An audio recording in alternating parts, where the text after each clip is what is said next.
ছোৱালীজনীৰ বিয়াখন পতা নহল দেউতাকৰ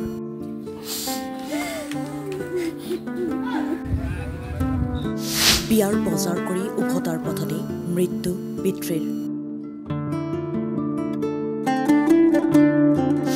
ৰভাৰ থলীত এতিয়া কেৱল কান্দোনৰ ৰোল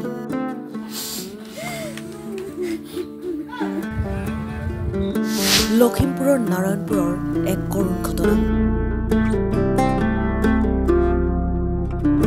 নাৰায়ণপুৰৰ টেমেৰা মিচিং গাঁৱত এতিয়া হুকাকুল পৰিৱেশ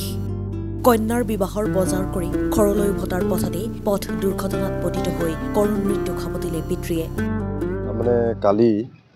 ভাইটি মানে ডাঙৰ ছোৱালীজনী মানে তুলনি বিয়া আছিলে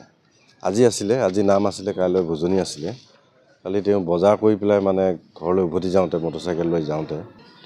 মানে নিয়ন্ত্ৰণ হেৰাই আৰু ৰাস্তাৰ কাষৰ গছত মানে খুন্দা মাৰি মানে গুৰুতৰভাৱে মাথাত আঘাত পাই পেলাই আমাৰ এই স্থানীয় চিকিৎসালয়লৈ অনা হ'ল নাৰায়ণপুৰ কিন্তু ডাক্তৰে পিছত মৃত বুলি ঘোষণা কৰিলে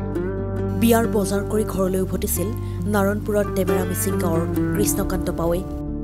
AS0788134 নম্বৰৰ মটৰচাইকেলেৰে বৰদেউৰী গাঁও হৈ ঘৰলৈ গৈ থকা অৱস্থাত হঠাৎ নিয়ন্ত্ৰণ হেৰুৱাই পথৰ দাঁতিৰ এজোপা গছত খুন্দা মাৰি মৃত্যুক আঁকোৱালি লয় লোকজনে মানে আমাৰ ভনীজোৱা হয় আমাৰ ঘৰ গোগামুখ মিংমাঙত আমি খবৰ পোৱা নাছিলোঁ তেওঁ বিয়াৰ কাৰণে ছোৱালীজনী যোজা কৰি আছিলে ৰাতি আমি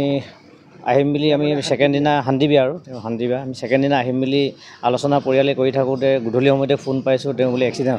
এক্সিডেণ্ট হৈছে বুলি কওঁতে তেওঁ মৰি থাকিলে বুলি কৈছে আকৌ গোটেই পৰিয়ালটোৱে ৰাতিয়ে আলোচনা কৰি কথা পতা গাড়ী এখন লৈ পিনে জাষ্ট আহি চাইছোঁ মানুহটো ইয়াত ডেড বডি চাগে মানুহ মৰাকৈ দেখি পাইছোঁ আৰু